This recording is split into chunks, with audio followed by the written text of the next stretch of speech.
Hey, welcome back to Freedom Algo, everybody. So this is the 2000 tick chart looking at the E-mini S&P 500 futures contracts, and I'm going to zoom out, show you what kind of day we actually have. You can see that we basically had a downtrend, two big legs to a new low. It then turned into kind of like a range. It ended up going a little lower before reversing into a pretty strong move up. And now we kind of have this like very flat sort of channel working higher. I had a measured move of the range. That's what we just tapped.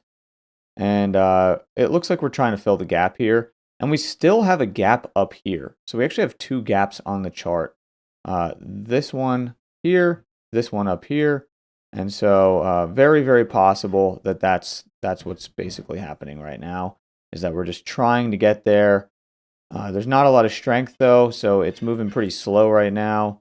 I was just looking at this move here. Yeah, it looks like it's just getting pretty sideways and stuck up here. So we got to wait and see if this level holds. It's a very flat spike in channel, so we don't know for sure yet. Not a ton of trades, so this won't take too long to go through some of these, but I will show you here. If you have any questions, just put them in the chat. But basically what we have here is we had this down channel, close outside, it moves to a new low. Now, it is two legs to a new low here, but here's the thing. It's pretty bearish overall.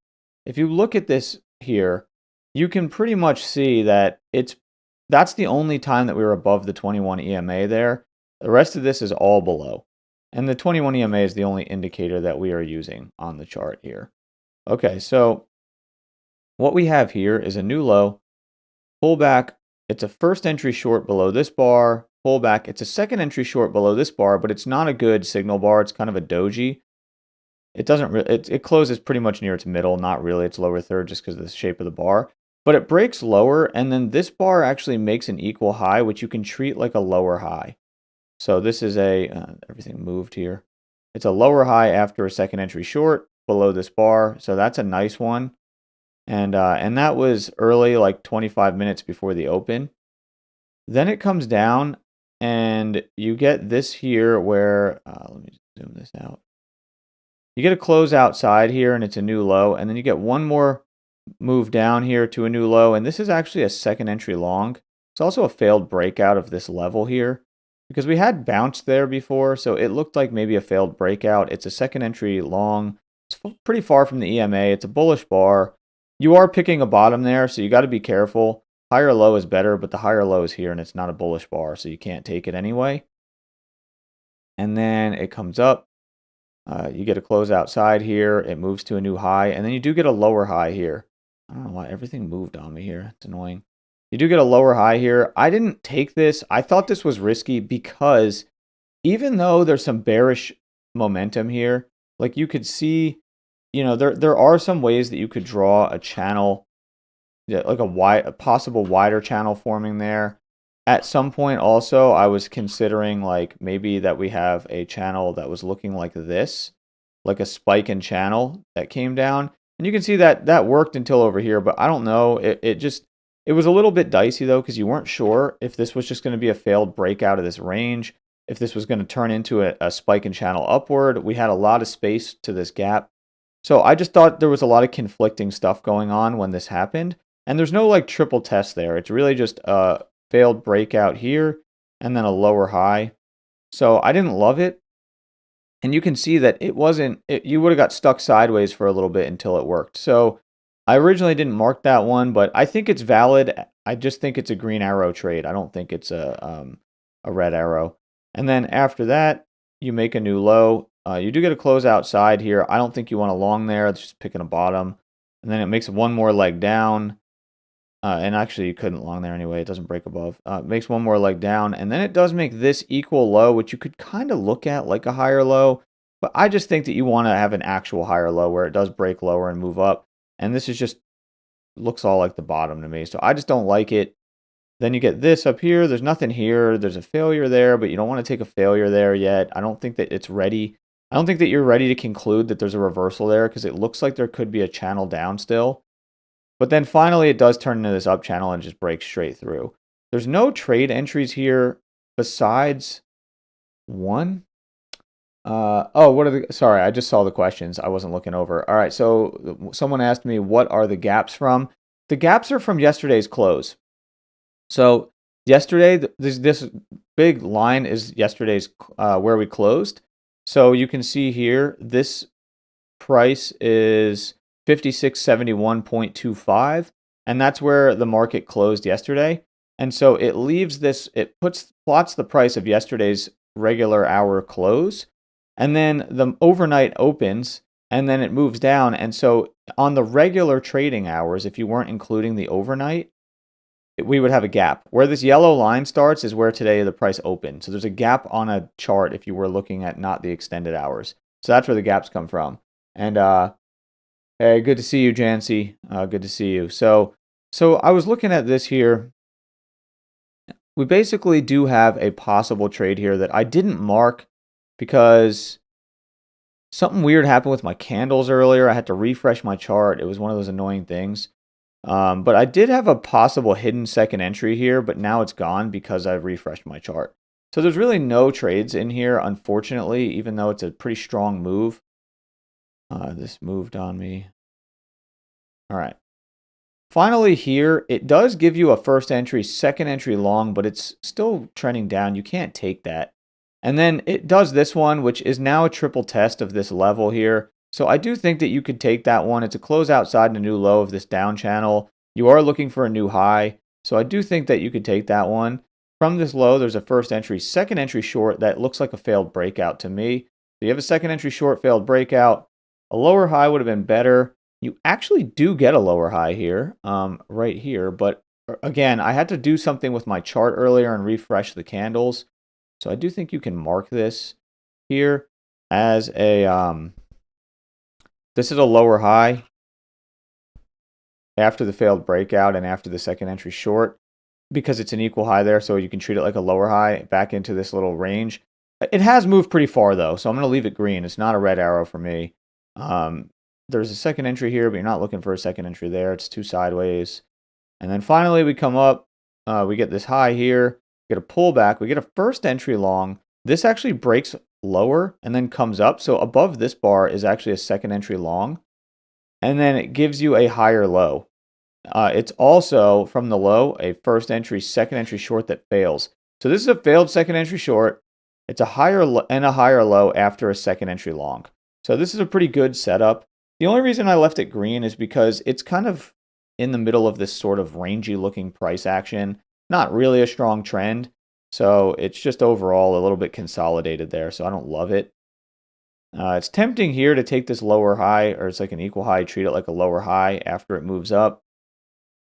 But I just think that we're too bullish here, and I'm not really looking for shorts at this point because it looks like it could try to make another new high. It looks like we could be forming a down channel. When it didn't break lower here and go down to these levels down here, I'm thinking, all right, we're still have a bullish bias overall.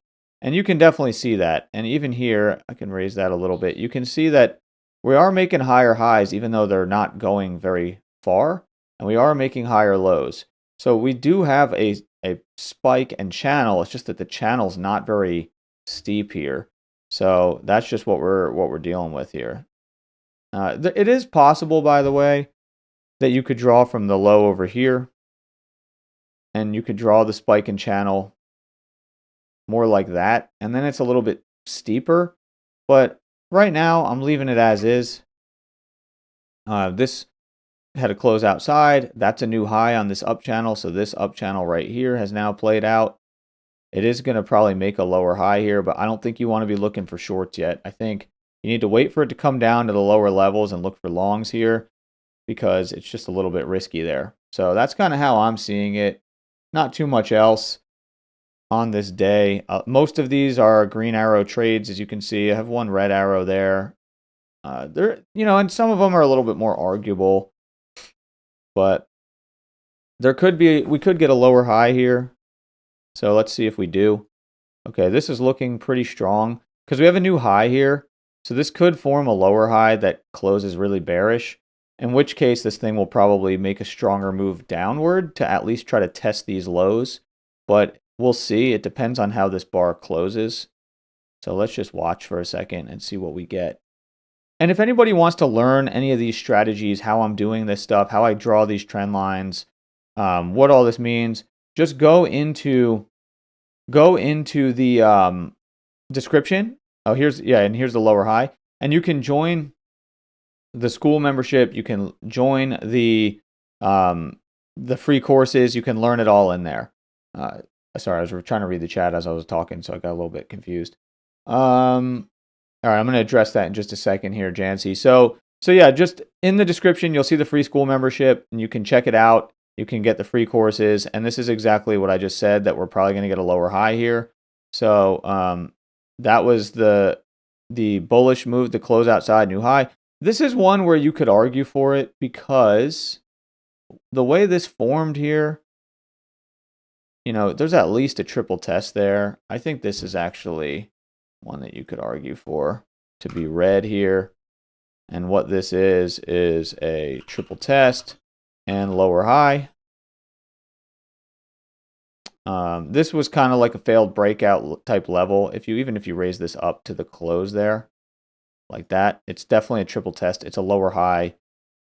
Basically rangy price action here. Now we're coming off these lows, so we can wait and see if we get a bounce there. All right, so trend line and support zones are subjective. Hard to know where to mark. Yeah, so I teach all that in the course, by the way. Like, I teach how to do all that. And to me, it's not real. Like, yes, it's a little bit subjective, but the good news with that is that it means that it can't really be replicated by an algorithm, which is why it works so well.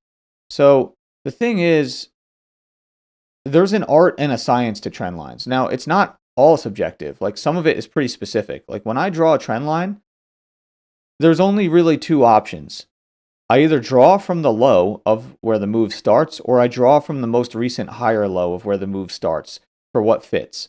So there's really, like from here is a good example. When we hit this low earlier, you can't draw the trend line like this off of this close, this low and this close. It just doesn't, that's not going to fit the price action. So what you do is you go, okay, the up move started after this higher low, so that's where I drew my trend line. It's pretty specific to me. And what I do is I draw from the low of the move if I'm drawing an uptrend, and then I connect it with closes or opens on the green candles, but closes on the red candles. And I try to get 3 swings, and then that gives me my trend line. If I'm drawing a downtrend, I draw it from the swing high, which is right here. And then I try to connect it off of, these candles here into where it fits. And it fit off this close. So originally, it doesn't really matter though. Like, if I draw it off the close, it doesn't really change anything, But it originally fit pretty nice off that close, and it looked like it was going to reject there. So that's pretty much it. Now with support zones, and when I draw my ranges, I basically just try to get the most touches of the level with some closes. So you can see a close here. You can see like when I start drawing these, but when they're inconsistent, like here's one, it gets off these closes, and then when it finally does break through, then I just leave it alone, and I don't try to use it afterwards. So it actually is a pretty specific way that I do it. I teach it all in the course. I have a whole section on ranges, trend lines. I have a bunch of it in the free version of the course, and then I have, I'm going to lower this actually. So I'm going to lower the channel here off of this close because it fits pretty nice still right there, but it's probably going to break here. And if it does, then we consider that, a break, and we'll shrink this. But what I'm thinking here is that we have this level from earlier, it's possible range level, and it could be that we're going to come to those lows, but we just got to wait and see. I mean, that actually fits pretty nice, and there is a second entry long there even. I think it's a little risky to take a second entry long there. Let's see how this fits. I was distracted, so I wasn't actually plotting this in real time. But there is a second entry long there. It would definitely be a green arrow if you took it right here. That would be a second entry long because it does come off of this level. It is far from the EMA. But again, it's risky there because this is a strong move down. Yes, it's a close outside and a new low, but you can see here that, you would have gotten, if you tried to stay in this for any more than a scalp, you would have lost this trade. But you would have got your scalp. You have just enough room to get your scalp there. So that's how it goes sometimes. The reality is this could be slightly wider, but this is just a strong move. But that looks like it's going to hold. And this actually could close still within inside this, which means that this channel is still intact off of that close right there, because that fits still pretty nice off of all this price action. See these touches here, these touches, that close. And that's like the level of it. Like sometimes you have to use your discretion. Like you don't want to, the way I had it drawn before was like this. And it's like, is that really a close outside? Not a convincing one. So sometimes I'll just, adjust it very slightly if it's not a very convincing close like that. And you can see that that is a pretty good. And you can see that now we did make a new low and another leg to a new low. So this thing could easily now bounce and go higher. You don't want to just enter, but that's what it could do here, because now the new low has been established on this slight down channel. The uptrend still seems to be intact on this spiking channel. Still got room to these gaps. And that's how I see it. So we are going to have a free call in about 12 minutes. So if you're in the free school community, there's a Zoom call where you can do like basically Q&A, ask me questions about trading, whatever. You can ask me about the other communities that I have and everything like that. So I'm going to be doing that in about 12 minutes. If anybody wants to join, go ahead and just check the calendar in school. You can join the school community and you can see it right in there. You can see it right on the calendar and add it, and it'll be a Zoom call. So let's see here. First, second. So there's that is a second entry. This is now the close outside, new low. It's another leg to a new low. What I think could happen here is we come up, we get a higher low, and this thing just rips. So that's what could happen here. Does anybody have any other questions? Because I'm going to wrap up the stream here, and then we'll be ready to go. Okay, cool. Yeah, so then I'll see you in the Zoom call, and I'll be there. Any questions you got, you'll be able to answer. That way you can join with and just we can just talk to each other about things. So I will see you there, and thanks everybody for joining. Hope everybody's having a good week and a good trading day, and I will talk to you soon.